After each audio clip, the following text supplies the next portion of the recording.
Hello, folks, and welcome back. My name is Michael Yates, and this is the Ridgeview Pod, where we try to cover everything hope, healing, and recovery related. Really pleased to have Bryan Evans with us today. Bryan is with the Department of Children's Services, and it seems like several weeks or months ago, I was on a CAB meeting, a Community Action Board conference call, and Donna Vallandigham brought up the need for resource parents, foster parents. And I said, hey, come on. She said, I know just the guy.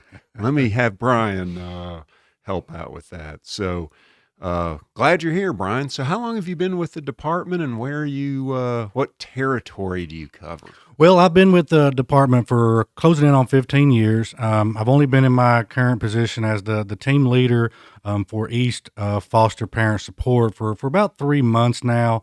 The counties that I cover are starting up north: Morgan, Scott, Campbell, Union, Anderson, of course, Roane, Monroe, and Loudon counties. That are the counties of the East region. So all foster homes in those 8 counties have a foster parent support worker who comes out to the home and assists that family in whatever they need. Where the children have a worker that come into state's custody, foster parents have a worker that checks and maintains the home. And I just kind of supervise those workers that go out to the home, kind of keep us on track and that kind of thing. So does each county have its own family service or the foster parent worker that comes to check? Most counties do. Morgan County don't have their own. Scott and Morgan County share one, and Roane County don't have their own. Loudon and Roane kind of share one. But other than that, everybody's got their own worker for each county. So I guess they're the ones that are involved in making sure that the families keep up their annual training hours, that kind of thing. Yeah, absolutely. Make sure that, once you become a foster parent, you have to start off by taking 23 hours of training. And then it's 15 hours of annual training after that. So they just get you signed up for training. And right now it's a great time to be a foster parent, to become one, because instead of going into person to do all this training, you can just log in on your computer, log in on your laptop, your tablet, your phone, whatever you got, and do these classes at home.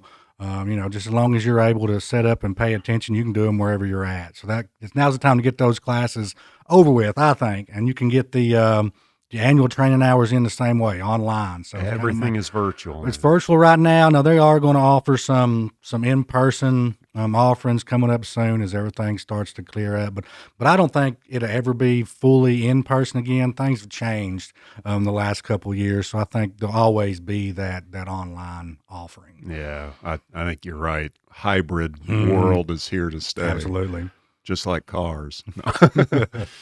So, okay, great. Let's say I'm watching this and I'm thinking, I've been wondering about being a foster parent. What is involved in what kinds of things should I first self-assess about me and whether or not I am eligible to be a foster parent? Well, I mean, as long as you're 21 years of age, that's the main thing. And you're able to take the classes, you're physically healthy, able to care for a child. You have to pass a background check, a pretty extensive background checks, fingerprints, and all that. And then if you just have the room in your home, whether that be a whole bedroom or a bed, and the room in your heart, to take a child in and kind of, anytime you remove a child from a home, it's a traumatic event. So these children are going to come in with you might need a little bit more care. So anybody that's got a big heart that's open to helping these children out, we could use you right now. Yeah. So do you have to have been a parent? Absolutely not. No. I mean, we welcome all. Come in to give it a shot. If you can pass all the checks, and it's pretty extensive. We're going to be in and out the home. The home study is going to ask you a lot of questions. We're going to dive into your background, what your childhood was like, how your relationship with your parents was growing up, how it is now, just to kind of get an overall feel for you. And then once that home study is done, that home study writer will make a recommendation on whether they think you should be an approved foster home. So do I go through the training prior to getting the home study done, or do they happen at the same time? They happen at the same time. Once you get, usually with your kinship and stuff, like once you get into your classes and you're ready to go, you get us that paperwork turned in. Your fingerprints are done. If you've got all them background checks in, we got to have those first before we can start the home study. But yeah, we can get you in there and get you knocked out. It doesn't take too long. The home study writers try to knock it out in about 30 days from the time we make that referral. Now that's if got to gather up all your documents, your birth certificates, your driver's license, your insurance for your car, registration. So sometimes that might take you a little bit. And also, like I said, the background check. But if you've ever been, charged with something minor, or it's been long, 15, 20 years ago, something like that, we'll look at that on an individual basis and do the waivers necessary, as long as it wasn't like a violent crime or a domestic violence issue or any kind of thing like that. Some people get a, might get a trespassing charge or something like that, something minor 20 years ago. We could look over something like that. So don't think that, just because you got something minor 15, 20 years ago, we can't get past that. So that's good to know. If in the training, and if I have not been a parent before, and I do have some knowledge of the training.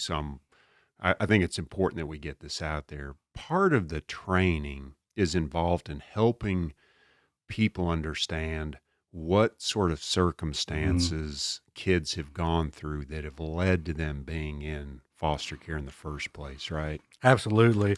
Like you said, the classes, and we have several classes. The first class you take is an information meeting. It's a 2-hour long class, and it's just basically gives you all the information that you might need to know. It's a quick 2 hour. They'll give you the rundown of everything. And then from that 2-hour class, you can really think about, hey, is this for me?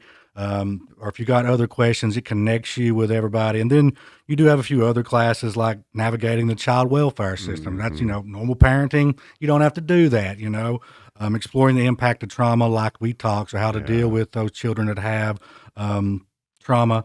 The other class is called Roadmap to Resilience. Just how to, deal with these children, how, that might be a little different from your own children just because of their experiences.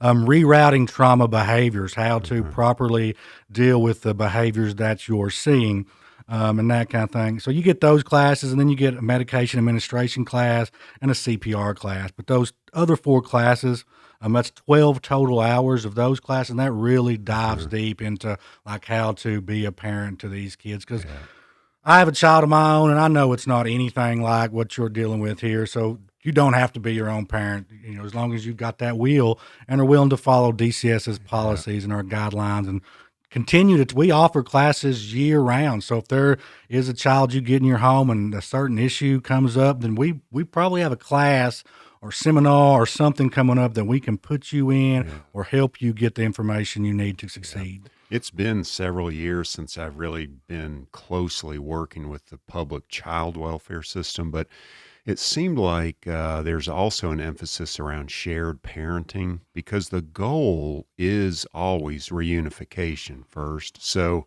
if you're interested in being a foster parent, know first that the ambition, the goal is to reunify with Absolutely. with the family of origin, right? Yeah, adoptions happen all the time from foster care, but the goal day one is reunification with that parent. So as the foster parent, there'll be visitations set up where you might have to take that child to visit with their parent.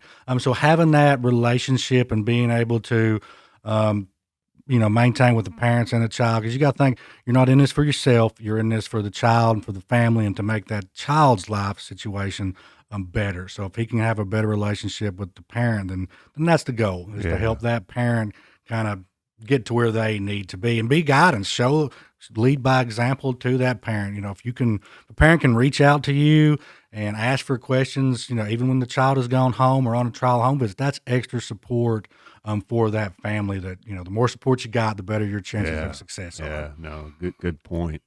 So if you mentioned trauma a little bit earlier about some of the classes being related to the trauma experiences, I know there's also a lot of work going around the state around helping people understand ACEs, adverse childhood experiences.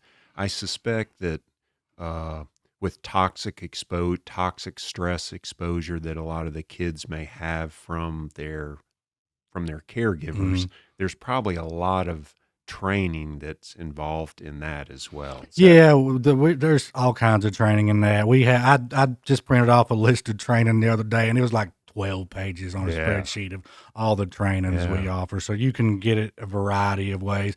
And we do conferences where you can go all weekend, get all your training yeah, done in one weekend. Kind of gives you a little break. Maybe you do got 4 or 5 kids in the home. You get a weekend away. We'll yeah, put you up in a hotel, hopefully soon when everything returns to normal, yeah, and you can take a variety of classes that way right. too, and get all that information. We just don't send you through 23 hours, give you a kid, and be like, well, there you Sure. go, Good luck. good luck. Well, let's talk about the demand or the need. So you mentioned the counties that you cover. How great of a need are for families in those counties? Oh, it's great. I mean, it just keeps getting more and more need every day, and it's not just true for our counties; it's true statewide. We need foster parents that are willing to keep children 0 to 18, no specific age range. If, like I said, if you're willing to help us out, that'd be great. Even respite homes. If we can just find a home that would just give us 2 or 3 days to find a permanent home, that's also an option. Maybe you ain't got full time, you work a lot and you can't provide us with a full time home, but maybe you can keep somebody over the weekend. Because right now, we have some great organizations that help us out and help us sit with children and keep them from sitting in office. But the sad reality is, we're sitting with children in DCS offices all weekend long. Over holiday weekends, we had children sitting in DCS offices this Thanksgiving just because we didn't have homes to send them to. Wow. Everybody is full. Our provider agencies are full. It's a real struggle right now, and our employees are doing everything they can to keep up with the demand. And when you're sitting with children Yeah. 24 hours a day for 4 or 5 days, and we're just like everybody else, our employee numbers are also down. Yes. So the ones we do have are struggling. So we could really use foster homes. Yeah.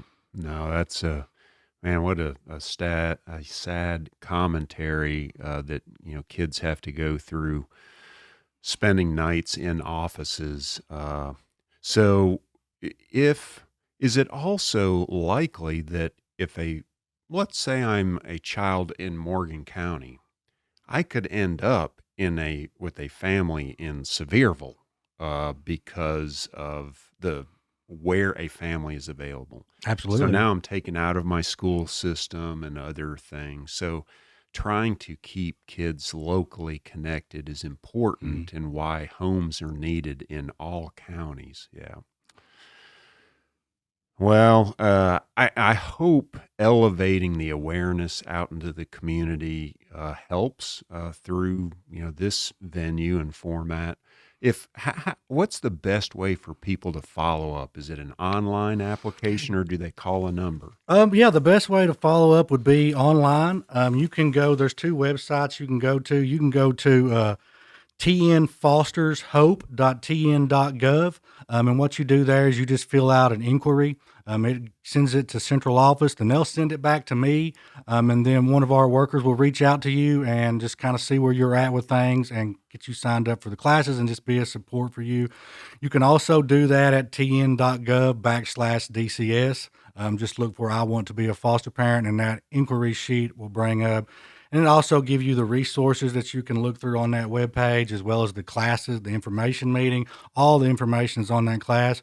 Or you can reach out to me directly. I'd be glad to answer any questions that you have. And you can reach me at 423 223 5636. And we'll put all those links in the comments section so folks can reference it as well. Well, Brian, we're recording this in December. How did before I ask you the final question, what led you to be called into doing this kind of work? Well, I mean, I grew up. My mom was a foster parent when I grew up. She started probably when I started high school. So I grew up in a foster home, kids coming in and out. I have 6 adopted brothers and sisters. So I got a large family now. I like it that way. My parents are no longer foster parents. A couple of my brothers are handicapped and have some issues that my parents still deal with. And I just think growing up, we helped out, and it's just always been a part of my life, I guess. My aunts and uncles were foster parents. my family's church family was foster parents, so I've just kind of been surrounded by it my life. It just makes sense, and I didn't plan to work here. I just applied for some jobs online 15 years ago. DCS hired me, and I've been here ever since. So Yeah. I'm always touched by what leads people to a certain mm. vocation. And as you're answering that, I can tell both you and I are smiling broadly and widely. And that's really cool. Well, what I'm also very interested in how people take care of themselves. So this is a very hard profession. It's in many ways crisis driven. As you mentioned, there are not enough workers for the current positions that Mm. are open. There aren't enough foster families available. You're dealing with very difficult stories, life stories, of the least of these. What keeps you going? How do you take care of yourself amidst all that difficulty? Well, I just take time spending with my family. When the Vols are doing good, I kind of that kind of makes me feel a little better. I think we're doing a little bit better there, and just I mean, I'm older, but I like to play video games with my brother. We kind of do that and relax maybe once a week, something Yeah. like that. I used to like to go to concerts. I ain't got to do that too much since COVID hit, but hopefully again soon. Um, just I got a few good friends that I like to spend my time with, go fishing, that kind of Yeah. thing. Just be outdoors, do what you All right. can. All right. Well, it's important to always be mindful of that stuff. We can't be a steward of other people's health and well being if we can't be stewards of our Absolutely. own. So, well, Brian, it's a pleasure to meet you. You too. Thanks for coming in. I hope we can do this again, continue to get the word out there, uh, and maybe talk about some specific classes may be of interest for folks. Uh, Folks, I appreciate you tuning in once again. This is the Ridgeview Pod. Please don't forget to subscribe, ring the bell so that you get notification of our latest episode, and take good care of yourself. See you next week.